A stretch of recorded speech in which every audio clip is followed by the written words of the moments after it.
विद्यार्थ्यांच्या प्रश्नाबाबत सावित्रीबाई फुले पुणे विद्यापीठावर महाराष्ट्र नवनिर्माण विद्यार्थी सेनेच्या वतीनं अमित ठाकरे यांच्या नेतृत्वाखाली मोर्चा काढण्यात आला।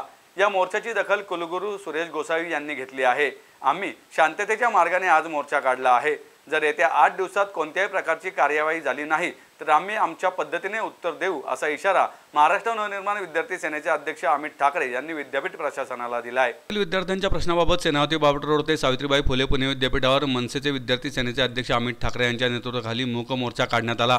या मोर्चात शर्मिला ठाकरे, मनसेचे नेते माजी आमदार बाळा नांदगावकर, मनसे नेते राजेंद्र वागसकर, पुणे मनसे शहराध्यक्ष साईनाथ बाबर, प्रवक्ते गजानन काळे, सरचिटणीस अजय शिंदे, किशोर शिंदे, मनवीसीचे प्रशांत कनोजिया आदींसह कार्यकर्ते मोठ्या संख्येने सहभागी झाले होते। विविध मागण्यांचे निवेदन कुलगुरू सुरेश गोसावी यांना अमित ठाकरे यांनी दिले। यावेळी त्यांची जवळपास तासभर चर्चा झाल्यानंतर त्यांनी प्रसार माध्यमांच्या प्रतिनिधींसोबत संवाद देखील साधला। यावेळी अमित ठाकरे म्हणाले की सावित्रीबाई फुले पुणे विद्यापीठाची स्थापना 1950 मध्ये झाली। जवळपास 75 वर्षाचा कालावधी उलटून गेला आहे। तेव्हापासून आजपर्यंत आपण मेसमध्ये चांगल्या प्रकारचे जेवण मिळत नाही, त्यावर भांडत आहोत आणि त्यामध्ये विद्यापीठ प्रशासन सुधारणा करीत नाही, याबाबत खंत वाटते।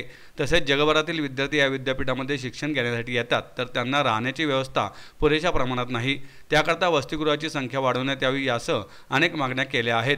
त्यावर कुलगुरूंनी चांगला प्रतिसाद दिला आहे। लवकरात लवकर कार्यवाही व्हावी अशी अपेक्षा कुलगुरू आणि एकंदरीत प्रशासनाकडून ठेवली आहे।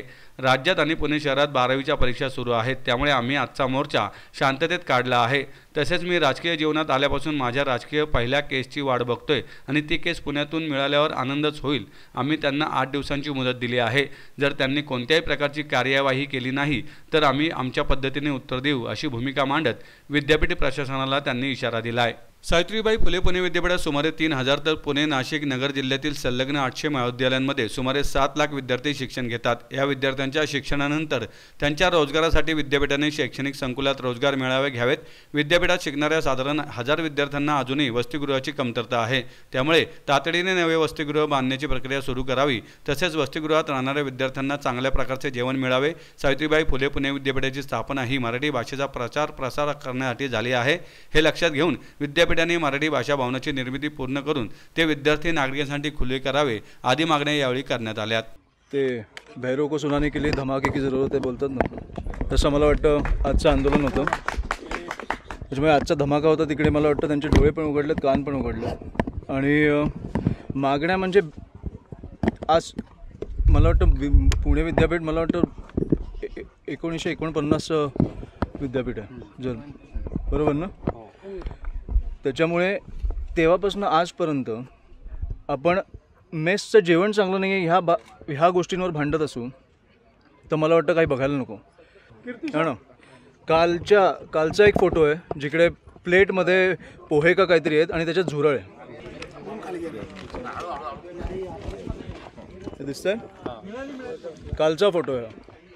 हे जेवणात दगड मिळालं आहे, हे आपल्या हॉस्टेलची परिस्थिती आहे। हे किचन आहे। मी आता कुलगुरूंना भेटायला येताना मला अनेक विद्यार्थी भेटले जे बोलले की आम्हाला जेवणच मिळत नाही। एक बाजूला इकडे मठ आहे, तिकडनं एक मला वाटतं प्रसाद येतो, ते प्रसाद ते जेवतात, एक वेळेचं जेवण म्हणून प्रसाद जेवतात। त्याच्यामुळे इकडे जेवणाची सोय नसेल एवढ्या मोठ्या विद्यापीठात तर मला वाटतं लाजिरवाणी गोष्ट आहे। दुसरं म्हणजे विशाखा समिती जी नेमली गेली आहे ती मला वाटतं पुण्याच्या विद्यापीठातच मला वाटतं ॲक्टिव्ह आहे, बाकी कुठच्याही महाविद्यालयात ॲक्टिव्ह नाही आहे। त्या समितीत फक्त शिक्षिका असतात, विद्यार्थिनी ज्यांना घेतलं पाहिजे। विशाखा समिती म्हणजे कुठच्याही विद्यार्थिनीला कुठच्याही महाविद्यालयात काही अडचण आली तर ती त्या समितीला जाऊन भेटू शकते, ते अडचणी तिकडे तिकडच्या तिकडे सोडवले जातील। पण तिकडे शिक्षिकांना भेटण्यापेक्षा ते विद्यार्थिनींना भेटणं मला वाटतं कम्फर्टेबल फील करतात, पण त्या समितीवर विद्यार्थिनीच नसल्यामुळे ते त्यांचे विषयच सांगत नाहीत। हा एक मुद्दा मी मांडला। उपकेंद्र जे नाशिक आणि नगरमध्ये उपकेंद्र आहे, तिकडच्या ज्या मुलामुलींना डॉक्युमेंट्स लागतात त्यांना पुणे विद्यापीठाला यायला लागतं एवढं 3-4 तास प्रवास करून, कारण त्यांना इकडेच फक्त डॉक्युमेंट्स मिळू शकतात। तिकडे बिल्डिंग तयार आहे, भूमिपूजन झालं, मला वाटतं मंत्र्यांची वेळ मिळत नसेल म्हणून तिकडे अजूनपर्यंत ते ऑपरेशनल केलं नाही आहे। म्हणजे नाशिकच्या मुलांना, नगरच्या मुलांना इकडे यायला लागतं। चौथा विषय कुठून? मराठी भाषा भवनाचा विषय तर मला वाटतं 15 वर्ष गेले आहे. 2016ला चालू झाला आहे. 5 मजल्याची बिल्डिंग बांधायला ह्यांना एवढा वेळ का लागतो मला आजपर्यंत कळलं नाही आहे. म्हणजे 15 वर्ष झालं हा विषय चालू आहे. 14 वर्षात सीलिंग बांधला गेला, त्याला पण जास्त वेळ लागला. पण मला वाटतं की 15 वर्षात एक बिल्डिंग नाही बांधली जात, म्हणजे मला कळत नाही हे काय करतायत. नवीन हॉस्टेलचं म्हणजे इकडे मला वाटतं पुण्यातनं नाही तर मला वाटतं देशातनं आणि मला वाटतं जगातनं लोक येतात. कारण पुणे हे मला वाटतं शिक्षणाचं माहेरघर म्हणून ओळखलं जातं. त्यात फक्त 5,000 विद्यार्थी राहायची सोय आहे. तर मला वाटतं आम्ही एवढा मोठा कॅम्पस आहे, मला वाटतं आम्ही अजून एक 10,000 विद्यार्थी इकडे राहू शकतील अशी मागणी केली आहे.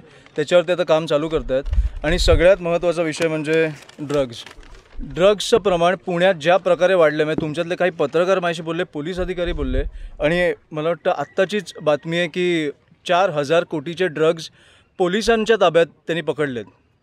त्याच्यामुळे अनऑफिशियल आकडा काय असेल इकडे तुम्हाला सगळ्यांना ती कल्पना आली असेल. आणि मला वाटतं ही खूप गंभीर गोष्ट आहे. म्हणजे ज्या मुलींनी ज्या आईवडिलांनी त्यांच्या आईवडिलांनी ज्यांच्या आजी आजोबांनी ह्यांना खुर्चीत बसवलं आहे त्यांना ह्या लोकांनी वाऱ्यावर सोडलं आहे. मला कळतच नाही काय चालू आहे. ड्रग्सचं प्रमाण वाढतं आहे. म्हणजे त्यांच्या आईवडिलांमध्ये काय विचार होत असेल, म्हणजे की कॉलेजमध्ये ड्रग्ज विकायला लागले. 4,000 कोटी आपल्याला हा सोपा आकडा नाही वाटू शकत. म्हणजे मी काल ऐकून थक्क झालो की पोलिसांनी एवढे ड्रग्ज जप्त केलेत. त्याच्यामुळे ह्या विषयावर पण ते बोलले की आम्हीच त्यांना सुचवलं ॲक्च्युली की प्रत्येक प्राध्यापकांना, कमिशनरांना भेटले पाहिजे, ते प्रत्येक प्राध्यापकांना भेटले पाहिजेत. आणि हा विषय मला वाटतं तिकडे अवेअरनेस कॅम्प्स आमच्याकडनं मदत मिळेलच. कारण आम्ही पण आता ते अवेअरनेस कॅम्प चालू करू पुणे नाही तर नाशिक, अनेक शहरांमध्ये चालू करू. पण मला वाटतं त्यांनी कुलगुरू म्हणून पण ह्या गोष्टी गांभीर्याने घेतल्या पाहिजेत आणि चालू केल्या पाहिजेत. त्यामुळे ह्या प्रामुख्याने आमच्या मागण्या होत्या. काय नेमकं त्यांनी तुम्हाला? बऱ्याचशा मागण्या आजच त्यांनी स्वीकारल्या आहेत. आजपासून काम चालू होतं असं सांगितलं आहे. उपकेंद्राचं काम मला वाटतं एप्रिलपर्यंत संपेल. आणि मी त्यांना अजून एक आठवडाभर दिलं आहे. त्याच्यापुढे नेमकी काय बोलतात? नाही, जसं मी तुम्हाला सांगितलं आज 12वीची परीक्षा होती म्हणून हा मोर्चा शांततेत झाला. पण मी राजकारणात आल्यापासून माझ्या पहिल्या राजकीय केसची वाट बघतोय. त्याच्यामुळे मला ती पुण्यातनं मिळाली तर मला अति आनंद होईल. आणि मला वाटतं ती एका आठवड्यानंतर ह्यांचं उत्तर नाही आलं तर आमचं उत्तर त्यांच्यापर्यंत पोचेल. सेम प्रश्न विचारला. मला वाटतं गृहमंत्री म्हणून हो. जर एका शहरामध्ये 4,000 कोटीचे ड्रग्ज सापडत असतील तर हो.